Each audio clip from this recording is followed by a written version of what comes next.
नमस्कार मित्रांनो, स्वागत आहे तुमचं माझ्या चॅनलमध्ये नॉलेज हब. चॅनलवर पहिल्यांदा आला असेल तर सबस्क्राईब करायला विसरू नका. RTशी रिलेटेड सर्व काही माहिती या चॅनलवर दिली जात आहे. आणि मला आता कमेंट्समध्ये बरेच पालकांचे प्रश्न आलेत की आता डॉक्युमेंट वगैरे दिलेत, पण आता माझा मुलगा शाळेत कधी जायला स्टार्ट करू शकतो.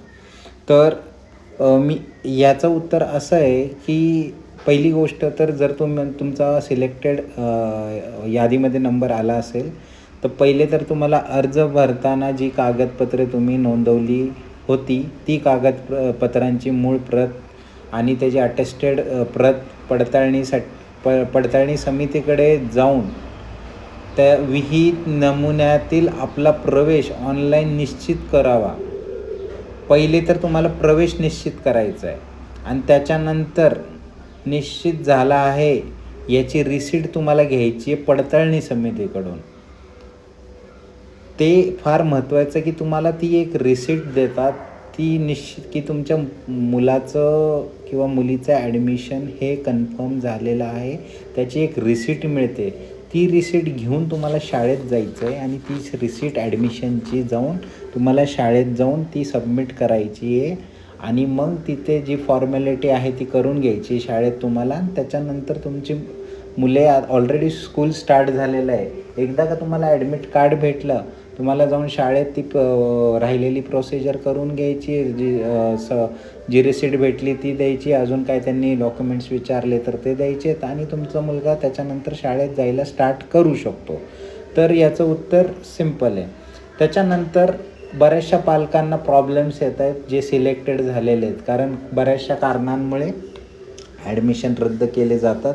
आणि ते म्हणजे जर तुम्ही दिलेले डॉक्युमेंट्स आणि जेव्हा तुम्ही फॉर्म भरला होता आत्ताचे, जसं जातीचा दाखला नसेल तुमच्याकडे, किंवा जर तुम्ही कॅटेगरीतून असेल, किंवा तुमच्याकडे जर रहिवाशी पुरावा तुम्ही देताना एक दिला होता आणि आत्ता तुमचा रहिवाशी पुरावा तुम्ही दुसऱ्या ठिकाणीचा देत आहेत, तरी तुमचं ॲडमिशन रद्द होऊ शकतं.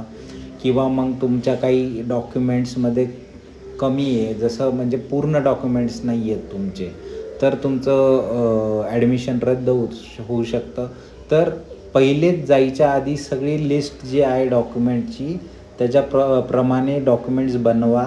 त्याचे 2 कॉपीज काढायचे आहेत तुम्हाला, एक ओरिजिनल आणि एक सेल्फ अटेस्टेड. ते डॉक्युमेंट्स घेऊन जावा. ते तुम्ही तुमच्या कागदपत्र पडताळणी समितीला दाखवून ते पूर्ण व्हेरीफाय करून घ्या आणि मग तुमचं मुलाचं ॲडमिशन कन्फर्म होईल. डॉक्युमेंट्स अर्धवट असतील, चुकीचे असतील, तर ॲप्लिकेशन रिजेक्ट केलं जाणार आहे. त्या केसमध्ये जी वेटिंग लिस्टची मुलं आहेत त्यांना चान्स दिला जाणार आहे ॲडमिशनसाठी. तर हा एक माझा छोटासा व्हिडिओ होता, कारण बऱ्याच पालकांना हा डाऊट होता की निवड झालेली विद्यार्थी आता शाळेत, कारण ऑलरेडी जुलै महिना आला आहे, शाळा बऱ्याचशा सुरू झाल्यात, महिना झाला आहे बऱ्याचशा शाळा सुरू. तर आता जास्त विलंब याच्यात होणार नाही आहे. तुम्हाला ती रिसीट घेऊन यायची आहे सिलेक्शन झालेली, आणि तुमचा एकदा रिसीट पडताळणी समितीकडून तुम्हाला एकदा भेटली की ती तुम्हाला स्कूलमध्ये सबमिट करायची आहे. फॉर्मल ॲडमिशन घ्यायचं आहे तिथे आणि स्कूल स्टार्ट करायचं आहे. तर धन्यवाद. चॅनलला सबस्क्राईब केला नसेल तर प्लीज सबस्क्राईब करा आणि काही प्रश्न असतील तर कॉमेंटमध्ये विचारा. धन्यवाद.